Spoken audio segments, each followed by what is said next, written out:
Hi, and welcome to another video by Jim the Car Guy. Today we're doing a very easy job. We're going to be replacing the battery on a Honda. This particular vehicle is a 2006. It's a Honda CRV. Most of the Hondas are all basically the same procedure, so it's fairly easy. I just want to point out a couple of things. I'm sure that most of you guys know that the Hondas have the radio that's an anti-theft radio, so that if you disconnect the battery, the radio loses its memory and you have to reprogram the code into the radio. That's why whenever you see me do a battery on a Honda, you'll always see me use this adapter here to plug this into the accessory port of my jump start box, and this one goes into the accessory port of the car or the cigarette lighter port, whatever you have. On this particular car, I'm not going to do it because the battery was stone dead, which caused me to lose the memory on the radio already. Luckily, we do have the code to re-enter the code into the computer, into the radio to get it to reactivate. So I'm not going to use the cables today because it's already lost the code. And then I'm going to show you how to put most of the time it's a 5 or 6 digit number. You enter it into the radio and you can turn the radio back on. So let me get up there. I'm going to show you what to do, and then we're going to get it done, and we'll get that radio turned back on. Okay. First thing we're going to do is we're going to remove our negative and positive cable. I'm going to remove our hold down right up on the top here. You can just use it's a 10 millimeter socket that actually, or a 10 millimeter bolt. We just take that 10 millimeter bolt out, hold on to it because you're going to need to reuse it again. And this is the hold down over here, and we're not even going to take the hold down totally off. We're just going to relocate it around to the side like this. We're going to remove our negative cable first. Always the negative comes off first. You never take the positive off first. The reason for that is because if you slip with this wrench and you hit anything on the car, it doesn't matter because the entire car is negative. On the other hand, if you get in here with a 10 millimeter wrench or socket or whatever, and you slip and touch this wrench to the body of the car, you're going to have a really serious situation where you're going to either hurt yourself, you can blow up the battery, or it could be a real pain in the rear end. So again, negative off first, positive comes off last. Take this and relocate that cable off to the side like that. And then what we're going to do is we're going to disconnect this cable here, the positive. You have to use a socket on this one because it's covered. You can't really gain access to it.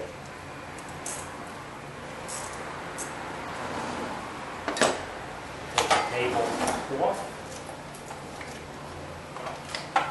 We're going to take this cover off. That. We're going to use that again. Take your battery out. Make sure that you put the battery in the same way you took it out. Negative was on this side, negative has to go on that side. You don't want to cross them.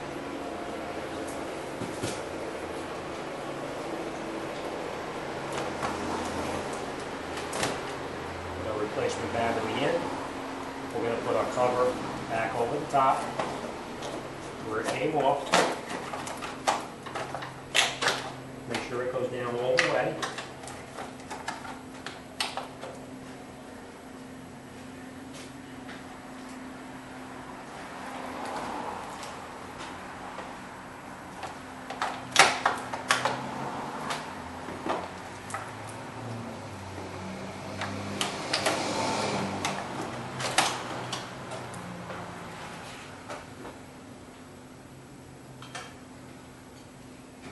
Okay. Next thing we're going to do, and I'm going to show you this.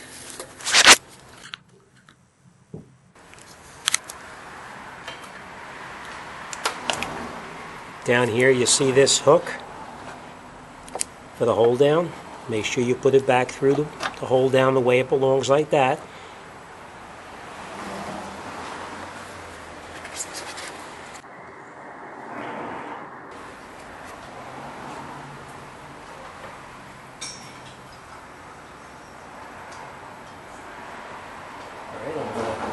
this up, put our hold down back over the top where it came out, put it over the top of the battery, and then we're going to put our bolt back in here that holds the battery down. We're going to tighten up our hold down so that the battery doesn't move around. I know a lot of you guys with the older cars, these hold downs break. You definitely want to use the hold down on here because if this battery bangs around, you can damage the battery, and from bouncing around inside the battery box, you can possibly wear a hole through the battery itself. All right, now remember, positive, we're going to put that on first. We're going to leave the negative disconnected for now. Put your cable on, and then you snug the electrical connector.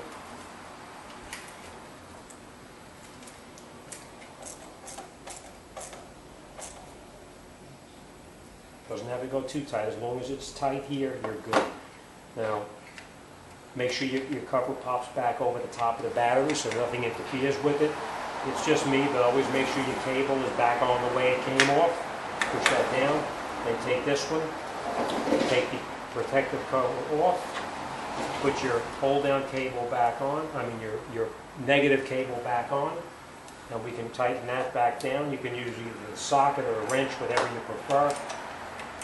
And we'll snug it down.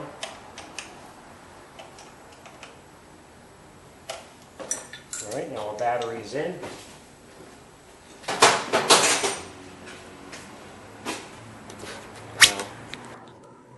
All right, so you made sure that your